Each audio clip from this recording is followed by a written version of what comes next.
Hello my dear students, आज हम शुरू करने वाले हैं एक नया चैप्टर और चैप्टर का नाम आपको दिखाई दे रहा होगा अरिथमेटिक प्रोग्रेशन, जिसको शॉर्ट फॉर्म में हम एपी भी बोलते हैं।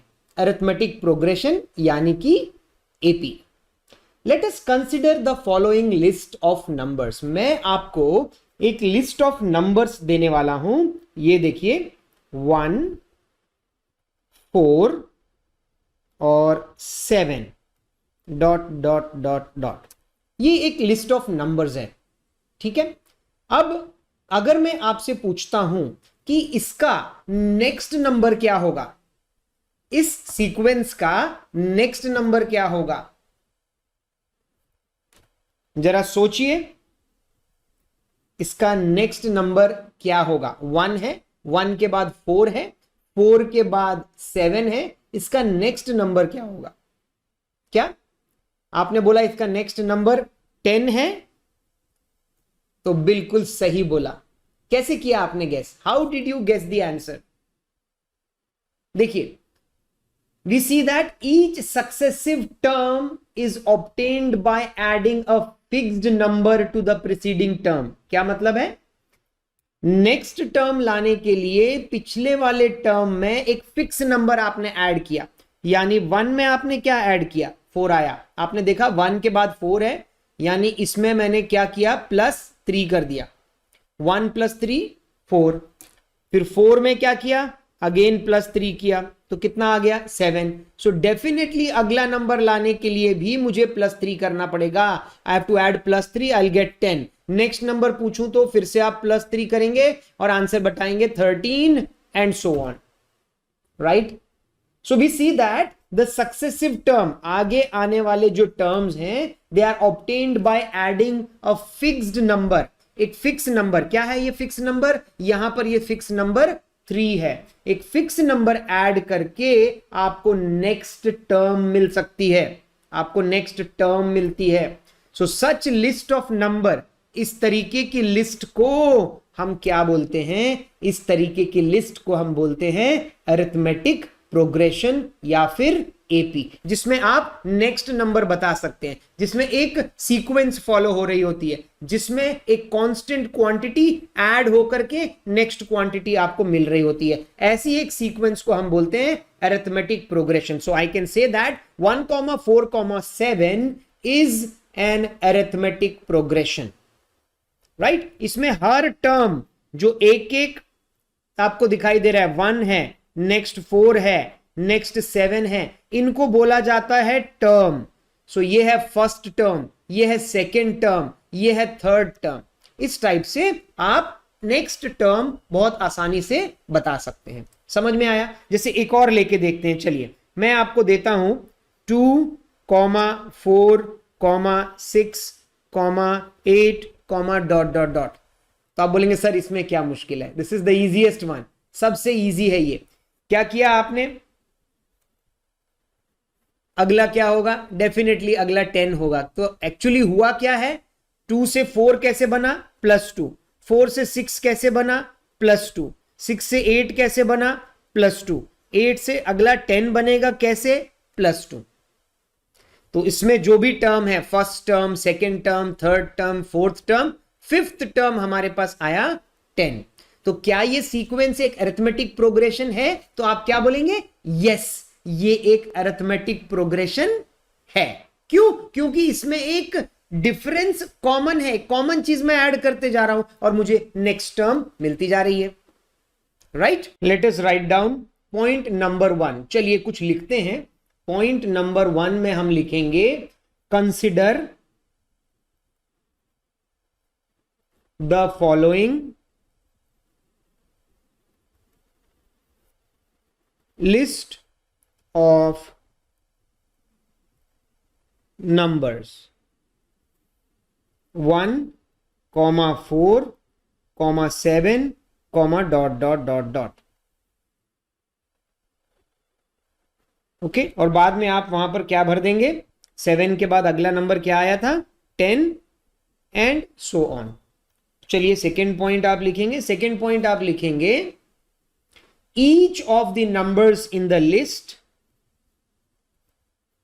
each of the numbers in the list are is each of the number in the list is called a term.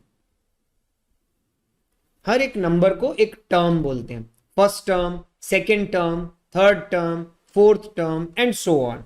Okay, next point आप लिखेंगे, we see that successive terms are obtained by adding a fixed number to the preceding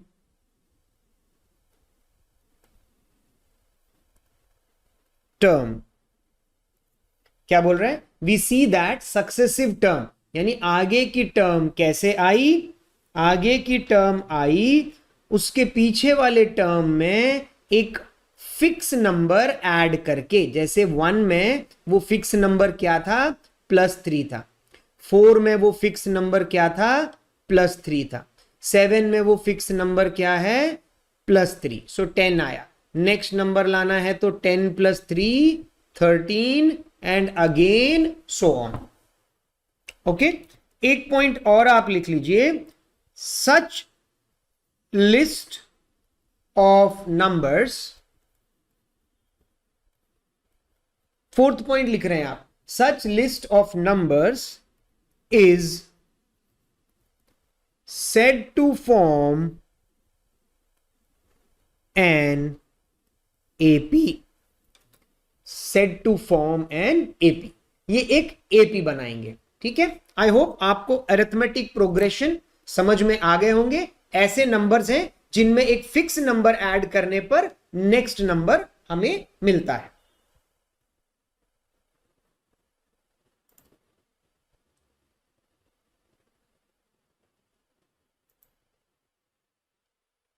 तो चलिए next point हम इसमें लिखना चाहेंगे, point number 5. Point number 4 हम लिख चुके हैं.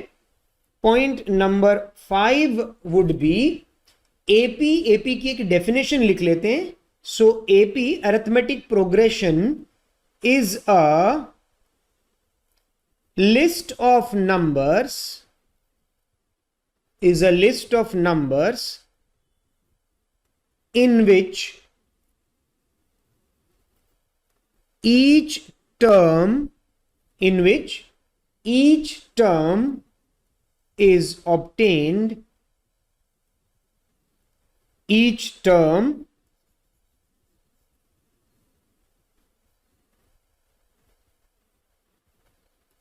is obtained by adding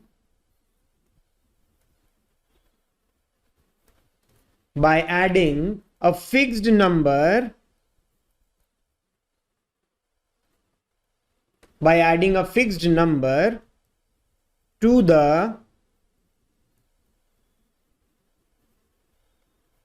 preceding term except the first term. except the first term. ध्यान देना क्या बोल रहे हैं. AP is a list of numbers, तो ये डेफिनेशन हो जाएगी हमारी. AP is a list of numbers in which each term is obtained by adding a fixed number to the preceding term. पिछले वाले टर्म में एक फिक्स्ड नंबर ऐड करने पर नेक्स्ट नंबर मिलता है.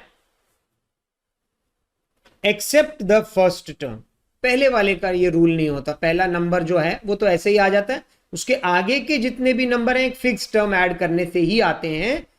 So this is my AP, arithmetic progression. अब ये जो फिक्स्ड नंबर है ना, दिस फिक्स्ड टर्म, उसका भी एक नाम दिया गया है. तो let us right it in point number 6. This fixed number is called common difference. This fixed number is called common difference. This fixed number is called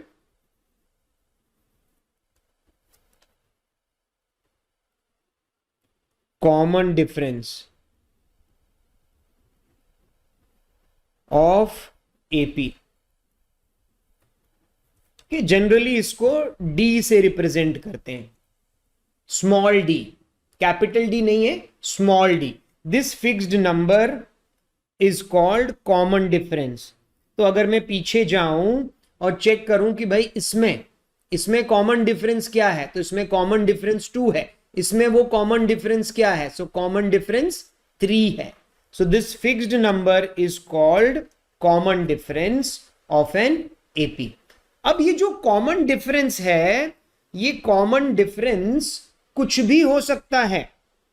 ये जो d है इसकी वैल्यू कुछ भी हो सकती है. कुछ भी मतलब सर इसकी वैल्यू पॉजिटिव भी हो सकती है, समझ रहे हैं, इसकी वैल्यू नेगेटिव भी हो सकती है, और इसकी वैल्यू 0 भी हो सकती है. सो कॉमन डिफरेंस की वैल्यू कुछ भी हो सकती है, पॉजिटिव, नेगेटिव, 0, कुछ भी हो सकती है. चलिए मैं आपको कुछ एग्जाम्पल्स देता हूं और आपको ये चीज थोड़ी सी एक्सप्लेन करता हूं. देखिए मान लेते हैं अगर मेरे पास एक अरिथमेटिक प्रोग्रेशन है, एक एपी है 1, 4, 7 ... तो आप बोलेंगे सर ये एग्जाम्पल तो अभी अभी हमने किया था. 1 में +3 करने पर 4 आता है, 4 में +3 करने पर 7 आता है. तो यहां पर d हमारा क्या है, d हमारा है 3 और वो है एक positive number. So common difference positive हो गया. अच्छा एक एग्जाम्पल और ले लेते हैं. मान लेते हैं अगर मेरी अरिथमेटिक प्रोग्रेशन है 7, 4, 1. तो सर क्या ये जरूरी है कि हमेशा छोटे से बड़ा हो? बिल्कुल नहीं, ऐसे भी हो सकता है, ऐसे भी हो सकता है. ठीक है, और अगर ऐसे होगा, अब देखते हैं सर हमको कॉमन डिफरेंस कैसे मिलता है. देखो 1 + 3 करने से तो मिलता है आपको 4, या तो आपको मैं एक दूसरा तरीका बताता हूं, ध्यान देना. ये है टर्म 1, करेक्ट. इसको मैं बोलूंगा जैसे कि A1, ये है A2, ये है A3, ये 3 टर्म है A1, A2, A3. तो आपको क्या करना है, आपको A2 - A1 निकालना है. क्या निकालना है? A2 - A1. A2 क्या है? 4, A1 क्या है? 1. तो आपको निकालना है 4 - 1. कितना आंसर आया? 3. तो इस टाइप से आप बहुत आसानी से कॉमन डिफरेंस पता कर सकते हैं. और आपको अगर कंफर्म रखना है कि कहीं गलती ना हो जाए तो A2 - A1 और उसके बाद A3 - A2 भी निकालना है. ध्यान देना, फिर आप निकालेंगे A3 - A2. ठीक है, A3 - A2 कैसे निकलेगा? A3 - A2 होगा 7 - 4 और वो भी कितना आया? 3 आया.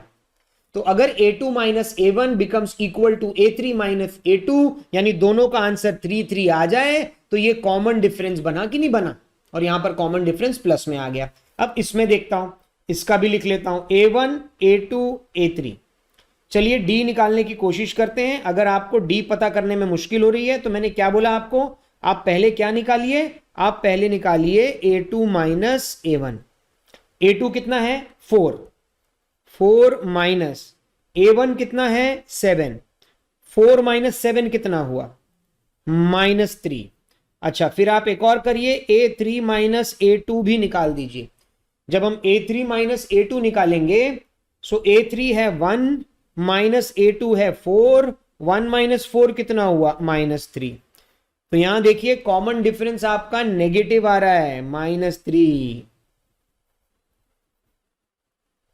दो चीजें तो प्रूव हो गई कि कॉमन डिफरेंस प्लस भी हो सकता है, कॉमन डिफरेंस माइनस भी हो सकता है. क्या सर कॉमन डिफरेंस 0 भी हो सकता है? बिल्कुल हो सकता है. एक काम करते हैं, इस बार हमारा सीक्वेंस रहेगा 7,7,7, अगला प्रिडिक्ट करो 7, और ऐसे ही ये आगे चलता रहेगा। तो इसमें भी A1, A2, A3 वैसे ही आप करेंगे। A2 माइनस A1 निकालना होगा तो 7 माइनस 7 0 हो गया। A3 माइनस A2 निकालना होगा तो 7 माइनस 7 0 हो गया। कंफर्म हो गया, यानी मेरा D इसमें क्या आ गया, मेरा D आ गया 0। यानी इसमें हमने दो चीजें सीखी हैं कि जो मेरा कॉमन डिफरेंस है वो प्लस भी हो सकता है, माइनस भी हो सकता है, जीरो भी हो सकता है। इनफैक्ट जो मेरा अरिथमेटिक प्रोग्रेशन है वो छोटे नंबर से बड़े नंबर की तरफ भी जा सकता है, 1 4 7 ऐसे, या रिवर्स में भी जा सकता है, 7 4 1 ऐसे भी जा सकता है, या फिर ऐसे भी हो सकता है। ठीक है, अरिथमेटिक प्रोग्रेशन के बारे में कुछ चीजें आपको समझ में आ गई।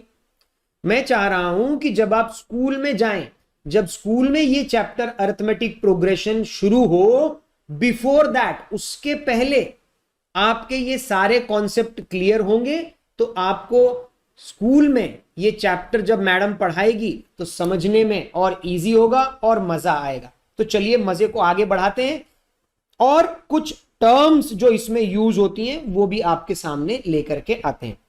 तो एक चीज हम यहां पर देखेंगे कि जैसे ये था 1 4 7, मैंने क्या बोला, इन सबको आप क्या बोलते हैं, इनको बोलते हैं टर्म्स। और ये जो है ये है फर्स्ट टर्म, ये क्या है, ये है फर्स्ट टर्म। फर्स्ट टर्म को कैसे लिखते हैं, फर्स्ट टर्म को हम ए भी लिख सकते हैं या A1 भी लिख सकते हैं। ए जनरली ए से रिप्रेजेंट करते हैं फर्स्ट टर्म को। और ये जो कॉमन डिफरेंस कैसे निकला, common difference A2 minus A1 से निकलेगा, A2 माइनस A1 से निकलेगा, 4 माइनस 1 से निकलेगा, यानी कॉमन डिफरेंस कितना आया, कॉमन डिफरेंस 3 आया।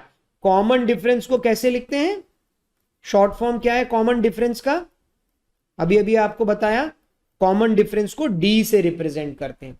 यहां पर कॉमन डिफरेंस था 3, सो फर्स्ट टर्म को A से रिप्रेजेंट करते हैं, कॉमन डिफरेंस को D से रिप्रेजेंट करते हैं, D, कॉमन डिफरेंस को D से, फर्स्ट टर्म को A से रिप्रेजेंट करते हैं। तो किसी ने पूछा कि आपका जनरल फॉर्म क्या होता है एपी का, जैसे क्वाड्रेटिक इक्वेशन का जनरल फॉर्म आपको पता है क्या था, क्वाड्रेटिक इक्वेशन का जनरल फॉर्म क्या था, ax² plus bx plus c is equal to 0। So वैसे यहां पर भी आपका जो अरिथमेटिक प्रोग्रेशन है उसका जनरल फॉर्म क्या है, सो वो लिख के बताता हूं। General form of an AP, हम वो लिख देंगे पहले, general form of an AP, एक एपी का जनरल फॉर्म। चलिए जनरल फॉर्म लिखना ऐसे है, पहला जो आपका टर्म है, फिर से मैं बार बार वही एग्जांपल लेता हूं, 1 4 7 एंड डॉट डॉट डॉट। पहले टर्म को अभी अभी मैंने बोला फर्स्ट टर्म बोलते हैं, और फर्स्ट टर्म को क्या लिखते हैं, ए, तो पहला होगा ए कॉमा, करेक्ट। फिर 4 कैसे आता है आपको पता है, इसमें +3 करने पर 4 आता है, यानी जो नेक्स्ट टर्म है वो होगा general form of an AP के लिए a प्लस ए में क्या प्लस करूं, 3 प्लस करने पर 4 आता है, यानी वो 3 क्या है, कॉमन डिफरेंस, तो मेरा a प्लस डी होगा। अगला बताइए नेक्स्ट 7 के लिए क्या करूं, 7 के लिए ये जो आंसर आता है इसमें +3 करने पे नेक्स्ट आता है, और इसको मैंने क्या बोला था, इसको मैंने बोला था a प्लस डी, तो उसमें और एक क्या प्लस कर देना है, d, यानी कि मैं क्या लिख सकता हूं, a plus 2d and so on. समझ में आ रहा है, यस समझ में आ रहा है। सो general form, what is the general form of my AP, general form of my AP is a plus d, a plus 2d and so on and so on. This is the general form of my AP. चलिए आगे चलते हैं, और आगे चल करके आपको identify, कैसे एक अरिथमेटिक प्रोग्रेशन को आइडेंटिफाई करते हैं वो बताता हूं। अरिथमेटिक प्रोग्रेशन को आइडेंटिफाई कैसे करते हैं, चलिए हेडिंग लिख दीजिए आइडेंटिफाइंग एपी। हम पहले कर चुके हैं, एक बार फिर से आइडेंटिफाइंग एपी, अरिथमेटिक प्रोग्रेशन, कैसे आइडेंटिफाई करते हैं। ठीक है, सो एक क्वेश्चन मैं आपको देता हूं, क्वेश्चन है, क्वेश्चन के माध्यम से इसको करेंगे। Which of the following list of numbers form an AP? Which of the following list of numbers, which of the following list of numbers form an AP? इस टाइप से आपको क्वेश्चन आएगा। चलिए मान लीजिए आपको एक क्वेश्चन देते हैं, इसमें ए पार्ट देते हैं 4, 10, 16, 22 and dot dot dot dot. आपसे पूछा जाएगा कि क्या ये एपी है या नहीं। तो आपको पता है एपी की डेफिनेशन आप पहले लिख चुके हो, आपको पता है right, what is the definition of AP. वापस लेकर के जाते हैं एपी की डेफिनेशन में। ये देखिए एपी की डेफिनेशन क्या थी। AP is a list of numbers in which each term is obtained by adding a fixed number to the preceding term except the first term, and that fixed number is called common difference। यानी अगर common difference आता है तो वो AP होता है। जैसे यहां पर आपको नंबर दिए थे, आप कॉमन डिफरेंस कैसे निकाल रहे थे, A2 माइनस A1 फिर A3 माइनस A2, ऐसे करके ही हम इसमें करेंगे। सो इस क्वेश्चन में जैसे ही आपको बोला है कि identify whether this sequence is an AP और नॉट, मेरा पहला काम होगा A1 लिखना। A1 है 4, A2 है 10, A3 है 16, A4 है 22। अब कम से कम 2 या 3 बार मैं इसको करके देखूंगा, 2 या 3 बार, यानी पहले मैं निकालूंगा A2 माइनस A1, फिर मैं निकालूंगा A3 माइनस A2, और कंफर्म करने के लिए A4 माइनस A3 भी निकाल लूंगा। ठीक है, हो सकता है कभी कभी जल्दी जल्दी में आपसे गलतियां ना हो, हाँ गलतियां हो जाएं, इसलिए हम करते हैं। तो चलिए A2 माइनस A1 यानी कि 10 माइनस 4, 10 माइनस 4 क्या हो रहा है, 6 हो रहा है। A3 माइनस A2 16 माइनस 10 क्या हो रहा है, 16 माइनस 10 6। फिर 22 माइनस 16 कितना हो रहा है, 6। तो आप खुद देखेंगे एक कॉमन डिफरेंस आ रहा है यहां पर। कॉमन डिफरेंस कितना है, कॉमन डिफरेंस है 6। सो क्योंकि एक कॉमन डिफरेंस आ रहा है इस सीक्वेंस में, therefore I can say it is an AP. ये एक अरिथमेटिक प्रोग्रेशन है। कौन सा वाला, ये एक अरिथमेटिक प्रोग्रेशन है क्योंकि एक कॉमन डिफरेंस निकल के आ रहा है। एक क्वेश्चन और करके देखते हैं। चलिए अगला क्वेश्चन ले लेते हैं आपके लिए, इसी का सेकेंड पार्ट है।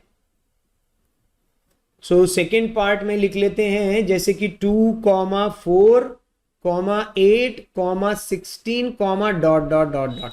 करना वही है, A1, A2, A3, A4।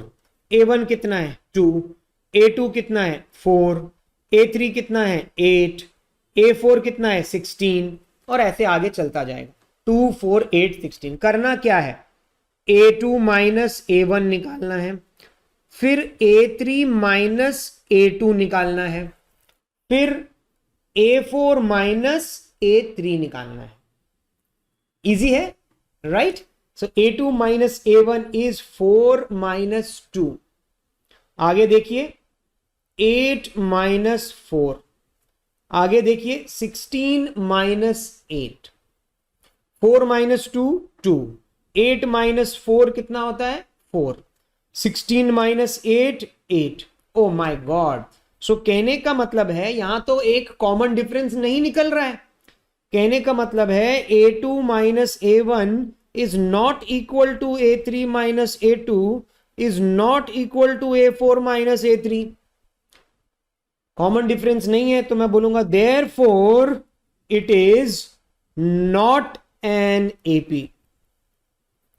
ठीक है, इसलिए मैं कम से कम 3 बार निकाल के देखूंगा, कभी कभी गलतियां हो जाती हैं, बच्चों से गलत कैलकुलेशन हो जाते हैं। ठीक है, कॉमन डिफरेंस अगर सेम आ रहा है तो वो एपी है, कॉमन डिफरेंस सेम नहीं आ रहा है, कहीं 2 आ रहा है, कहीं 4 आ रहा है, कहीं 8 आ रहा है, तो ये वाला जो हमारे पास सीक्वेंस दिया हुआ है, ये सीक्वेंस एक एपी नहीं है, it is not an AP. समझ में आया कि हम कैसे पता करते हैं कि कोई सीक्वेंस एपी है या नहीं। चलिए बच्चों आगे चलते हैं और अब समझने की कोशिश करते हैं एक nth टर्म क्या होता है, एपी का nth टर्म क्या होता है। So our heading will be nth term of an arithmetic progression AP.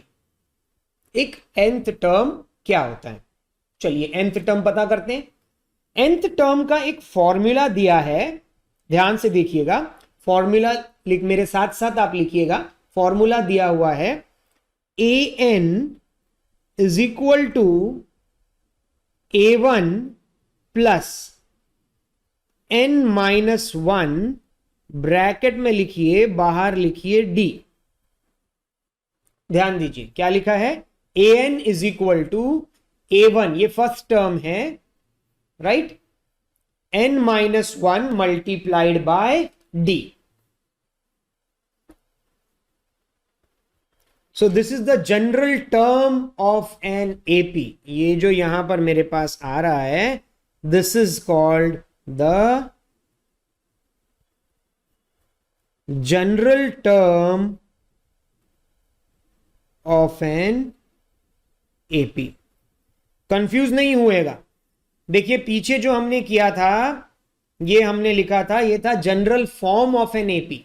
AP में जो नंबर्स होते हैं वो किस तरीके से होते हैं, एक ए है, दूसरा ए प्लस डी है, तीसरा ए प्लस डी है, जनरल फॉर्म है। याद है जब आपसे कभी कोई पूछता है कंसेक्यूटिव नंबर, तो आप एक एक्स लेते हो, अगला नंबर एक्स प्लस 1 लेते हो। वैसे ही कल को अगर इसमें वर्ड प्रॉब्लम आया कि 3 नंबर्स आर इन एपी, तो आप ऐसे करोगे, पहला नंबर लेट, पहला नंबर भी ए, या तो आप उससे भी पीछे शुरू कर सकते हो, ए माइनस डी से भी शुरू कर सकते हो, ए माइनस डी, ए प्लस डी, ए प्लस 2d, तब ये काम में आता है जनरल फॉर्म। बट यहां हम जो बात कर रहे हैं वो हम बात कर रहे हैं किसकी, general term of an AP. तो ये एपी का एक जनरल टर्म है, ठीक है, समझ में आया। चलिए इसको समझने के लिए और डिटेल में जाने के लिए कि ये फॉर्मूला कब यूज होता है, इसके लिए एक छोटा सा क्वेश्चन मैं आपको देता हूं। चलिए मान लेते हैं कि हमारा क्वेश्चन है, पहला हमारे एपी का पहला टर्म है 2, दूसरा टर्म है 7, तीसरा टर्म है 12, और ऐसे ऐसे ऐसे ऐसे आगे चला गया। और मैंने आपसे पूछा कि फाइंड द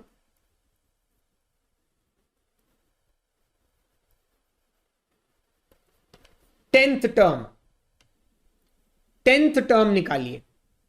ये फर्स्ट टर्म है a1, ये दूसरा टर्म है a2, ये तीसरा टर्म है a3। आप फटाफट देखिए, 2 में 5 प्लस करने से 7 आता है, 7 में 5 करने से 12 आता है, तो नेक्स्ट टर्म निकालना तो आसान होता है। लेकिन जब मैं आपसे पूछता हूं कि 10th टर्म बताइए, या फॉर एग्जांपल मैं आपसे पूछता हूं कि 100th टर्म बताइए, ओ माय गॉड, आप उसको बार बार ऐड नहीं कर सकते हैं, वहां पर आपको इस फॉर्मूले की जरूरत पड़ेगी। आपसे कोई नेक्स्ट टर्म पूछ ले तो आप जल्दी से बता सकते हो, but 10th term, 50th term, 100th term, definitely you are going to use this formula. तो चलिए इस फॉर्मूले का इस्तेमाल कैसे करते हैं इस टाइप के क्वेश्चन को सॉल्व करने के लिए, वो यहां पर चेक करते हैं। ओके, ए एन का क्या मतलब होता है, ए एन वो जो टर्म हमें पता करनी है, हमें कौन सी टर्म पता करनी है, 10th टर्म। सो यानी कि यहां पर आएगा A10। ओके, A10 कौन सा टर्म, 10th टर्म हमको पता करना है, ठीक है। A1 क्या होता है, आपको पता है A1 फर्स्ट टर्म को बोलते हैं।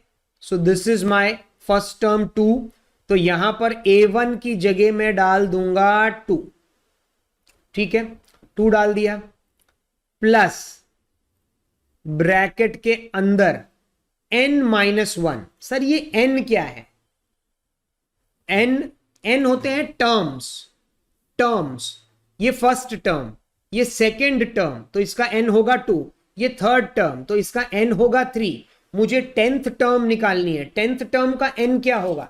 10th टर्म का n होगा 10। सो यहां पर हमारा n है 10, तो मैं वो यहां पे लिख रहा हूं 10 -1। ध्यान देना, मैं ये फॉर्मूले में सब्स्टिट्यूट कर रहा हूं ये क्वेश्चन से। a1 2 था, वो डाल दिया, प्लस कितने टर्म्स हैं? 10 टर्म्स हैं, तो 10 -1। अब ये d भी कैलकुलेट करना है। d क्या होता है आपको पता है? d कॉमन डिफरेंस होता है। कॉमन डिफरेंस आप कैसे निकालते हो? पहले आप साइड में निकाल के रख लो। कैसे निकालते हैं? a2 minus a1। a2 कितना है? 7। सो 7 -2 कितना होता है? 7 -2 5। आप क्रॉस चेक करने के लिए a3 माइनस a2 भी निकाल लेना, यानी कि 12 - 7, 12 - 7 भी होता है 5। सो कॉमन डिफरेंस 5 आ गया, यानी मेरे पास मेरा d कितना आ गया? d आ गया 5। सो वो यहां पे बाहर d लिखा है, उसकी जगह मैंने 5 ऐसे लगा दिया। समझ में आ गया? चलिए इसको आगे सॉल्व करते हैं। So a10 will be 2 plus, पहले ब्रैकेट के अंदर सॉल्व कर लेते हैं। 10 - 1 will be 9 multiplied by 5। So आगे क्या आएगा? आगे आएगा a10 is equal to 2 plus 9 5 45। 45 plus 2 47। So आपका 10th टर्म आ गया 47। आप चेक करना है तो चेक करिए।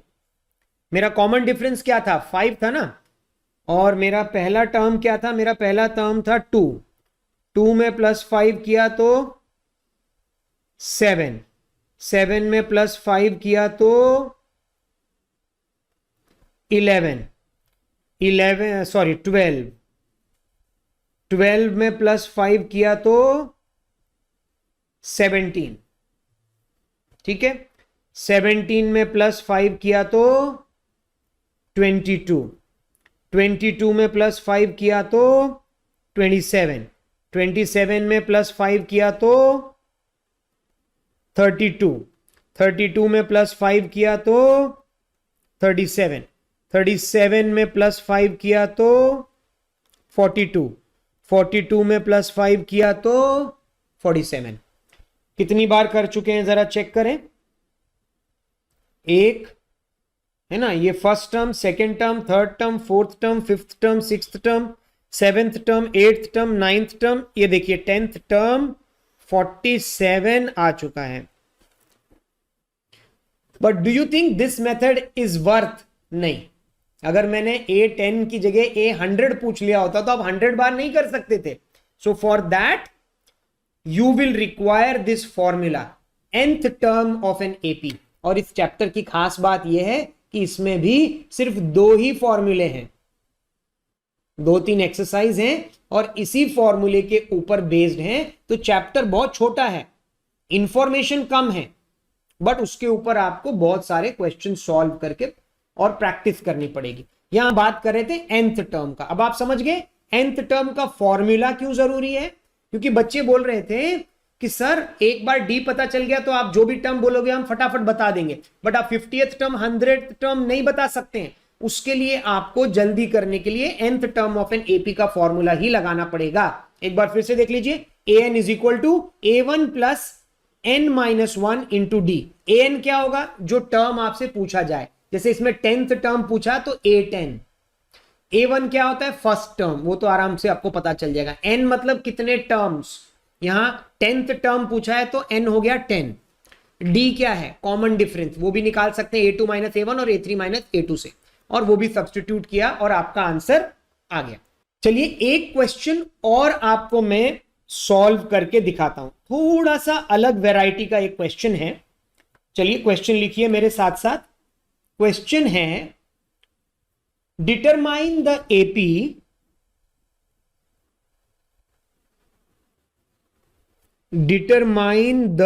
AP whose third term is 5, जिसका थर्ड टर्म कितना है? 5 है, एंड 7th टर्म इज 9। आपको एक ऐसी एपी पता लगानी है जिसका थर्ड टर्म 5 है। सो ये कुछ इंफॉर्मेशन हमें दी गई है, थर्ड टर्म 5 है, और एक इंफॉर्मेशन ये दी गई है कि सेवेंथ टर्म उसका 9 है। चलिए पहले फॉर्मूला तो लिख लें। nth टर्म का फॉर्मूला क्या बताया था आपको? an is equal to a1 plus n minus 1 d। ठीक है, फॉर्मूला भी लिख लिया। अब एक काम करते हैं, देखो यहां बोला है थर्ड टर्म इज 5, यानी ए थर्ड टर्म क्या हुआ? थर्ड टर्म होता है a3। सही बात है, थर्ड टर्म है a3। सो a3 कितना दिया है हमारे पास? a3 दिया है 5। तो चलिए a3 हमको दिया हुआ है 5। सो a3 के लिए मैं फॉर्मूला लगाता हूं, a3 के लिए। ठीक है, a3 is equal to a1 मुझे नहीं पता, प्लस a3 में n कितना होगा? n 3 होगा ना, क्योंकि थर्ड टर्म है। सो 3 माइनस 1, कॉमन डिफरेंस भी नहीं पता तो d लिख दिया। इसको थोड़ा सा सॉल्व करता हूं तो मेरे पास आएगा a3 is equal to a1 plus 2d। ठीक है, और a3 का वैल्यू मेरे को दिया था 5, क्वेश्चन में दिया हुआ है a3 का वैल्यू 5 है, तो मैं a3 की जगह 5 सब्सटीट्यूट कर देता हूं। So 5 is equal to a1 plus 2d। ठीक है, इसको इक्वेशन नंबर 1 डाल करके आप ऐसे छोड़ दीजिए। समझ में आ रहा है? अब दूसरा चलते हैं। सेवेंथ टर्म को क्या बोलेंगे? a7, और वो कितना दिया है? 9 दिया है। चलिए उसको भी हम यहीं पर सॉल्व करते हैं। इसको यहां पर ऐसे कर देते हैं और यहां कर देते हैं। सो a7 की वैल्यू दी गई है 9। a7 कैसे निकलेगा? फिर से a1 प्लस ब्रैकेट में n माइनस 1। जब a7 है तो n कितना है? 7 माइनस 1d। सो a7 की वैल्यू हो गई a1 प्लस 6d, और a7 की वैल्यू क्वेश्चन में 9 दी गई है, वो सब्सटीट्यूट कर लेते हैं। So 9 is equal to a1 plus 6d। ये इक्वेशन नंबर 2 आ गया। तो हमारे पास दो इक्वेशन रेडी हो गए हैं। एक इक्वेशन यहां पर आ चुका है, a1 plus 2d is equal to 5। So a1 plus 2d is equal to 5, और दूसरा ये आ चुका है a1 plus 6d is equal to 9। a1 plus 6d is equal to 9। आपको याद आ रहा है कैसे हम साइमल्टेनियस लीनियर इक्वेशन में दो इक्वेशन को लिखते हैं और फिर उनको एलिमिनेटिंग द कोएफिशिएंट वाले मेथड से सॉल्व करते हैं। सो एक काम करते हैं, मैं इसको माइनस कर देता हूं। जब माइनस करूंगा तो आपको पता है नीचे के सारे साइन चेंज होने वाले हैं। ये माइनस हो जाएगा, प्लस a था, ये प्लस 6 का माइनस 6 हो जाएगा, ये प्लस 9 का माइनस 9 हो जाएगा। So plus a minus a gets cancel, ये तो आपको 0 आ गया। यहां पर 2d माइनस 6d कितना हो जाएगा? Minus 4d। ठीक है, और यहां पर 5 माइनस 9 कितना हो जाएगा? 5 माइनस 9 इज माइनस 4। करेक्ट, दोनों का माइनस माइनस भी कट कर देता हूं। सो d की वैल्यू आ जाएगी 4/4, कट करके d की वैल्यू कितनी आ गई? d की वैल्यू आ गई 1। देखिए एक बार आपके पास d की वैल्यू आ गई तो आप फर्स्ट टर्म निकालिए। फर्स्ट टर्म निकालने के लिए किसी एक इक्वेशन में सब्सटीट्यूट कर देते हैं। चलिए ये इस वाले में कर देते हैं। चलिए a1 plus 2d is equal to 5, इसमें d की जगह मैं 1 सब्सटीट्यूट कर देता हूं। So a1 plus 2 into 1 is equal to 5। So इस तरफ आ जाते हैं। So a1 is equal to 5 minus 2। So a1 कितना आया? 3। ठीक है, आपके पास दो चीजें क्या क्या आ गई? आपके पास a1 3 आ गया और आपके पास d1 आ गया। अब हमें क्या बताना है? हमें क्या बताना है? देखिए ऊपर हमें बोला है डिटरमाइन दी एपी। एपी बताइए। सो एपी कैसे लिखते हैं? जनरल जनरल फॉर्म कैसा था? ए कॉमा ए प्लस डी कॉमा ए प्लस 2d कॉमा, और ऐसे करके जाता था कि नहीं? तो आपने ए कितना निकाला है? आपका ए 3 है, कॉमा 3 प्लस डी कितना है? 1 है, 3 प्लस 2 इंटू 1, ठीक है, यानी कि 3 comma 4 comma 5 comma dot dot dot dot is my AP. तो ये मेरा एपी बन गया। समझ में आ रहा है? 3 4 5 इज माय एपी।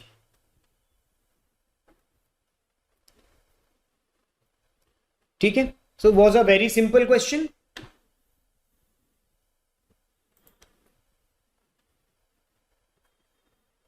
चलिए, ये क्वेश्चन तो काफी इजी था। हमें 2 सिचुएशंस दी गई थी और हमने उन सिचुएशंस की मदद से 2 इक्वेशंस क्रिएट करे और साइमल्टेनियस इक्वेशन से सॉल्व करके ए और डी की वैल्यू पता करी और अपना एपी के टर्म्स निकाल लिए। आपके पास एक अलग वैरायटी के क्वेश्चन भी आ सकते हैं, जरा ध्यान देना। कभी कभी क्वेश्चन ऐसे आ जाता है, एकदम मस्त वाले क्वेश्चन है, ये देखना, बॉक्स कॉमा 13 कॉमा एक और बॉक्स कॉमा 3। ये आपका क्वेश्चन है। क्वेश्चन आपके पास ऐसे आ जाएगा, यानी कि ये टर्म आपको नहीं पता, ये टर्म पता है, नेक्स्ट टर्म भी आपको नहीं पता, नेक्स्ट टर्म आपको पता है। एक तरीके से वो आपके साथ पजल खेल रहे हैं। आपको ये टर्म और ये टर्म की वैल्यू पता करनी है। तो चलिए शुरू करते हैं। बहुत ही सिंपल नजर आ रहा है आपको? क्या सिंपल नजर आ रहा है? घबराइए मत, इसको सिंपल बना देंगे। ठीक है, देखिए, एक कुछ चीजें इसमें से फिक्स हैं, कुछ चीजें इसमें से क्या फिक्स हैं। देखो, ये क्या है? ये तो A1 है जिसके बारे में हमें नहीं पता। ये क्या है? A2। ये क्या है? A3। और ये क्या है? A4।